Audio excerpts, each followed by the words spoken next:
What's up, guys? Welcome back to the Reset Button. I am your host, as always, Dave Struction, the movie worshiping, anime loving, video game nerd. And welcome back to another segment of Just My Opinion. And I am going to be talking about the most, the most frequent series that I keep doing on the channel, which is Grand Theft Auto Online. And some of my close friends will be like, Dave Struction, didn't you used to hate the Grand Theft Auto series? And to that, I have to say, yes. Yes, I did.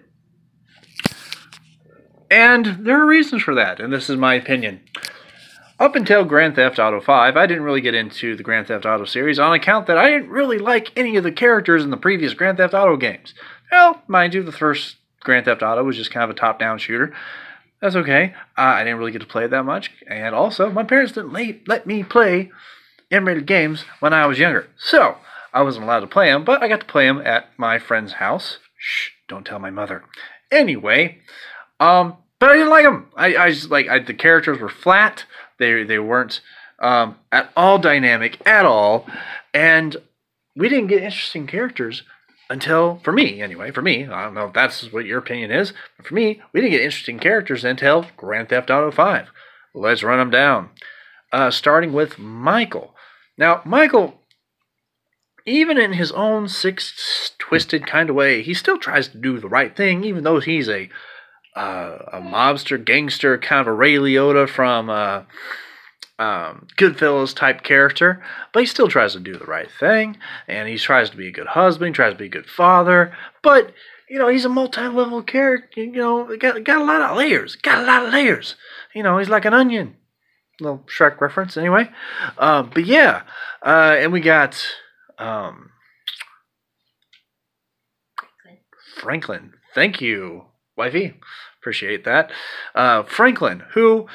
he is just kind of a kid who wants to do better things than just be some kind of thug on the street. Well, technically, they're all thugs on the street because they're criminals. But anyway, he just wants to be more than a 2-bit thug, doing these credit scans with Simeon or whatever the heck his name is, with the cars and whatnot. And, he's trying to learn from Michael. And then there's Trevor, who's the most multi-layered character in the game. He used to be in the Canadian Armed Forces until they experimented and messed up with his mind. He also has a terrible mother, and so it kind of makes sense the way he is. And those characters, while, yeah, they're pretty despicable human beings, but they're interesting, and they have human characteristics that I can attach to and be like, you know what? I know how you feel. Maybe not to the extent that I know how Trevor feels, but at least you can identify with them, and they're also likable. That's the thing. And for me, in the previous Grand Theft Autos, none of the characters were likable. Now, sure, Niko Bellic, he was likable, but he was boring. But for me, the rest of the protagonists in majority of the Grand Theft Autos, now mind you, they've always had a good supporting cast, but for me, but not the main character. But anyway, but yeah, that's just my opinion. If you like this video, be sure to ignite the like button with fire.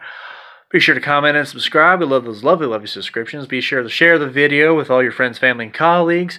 Follow me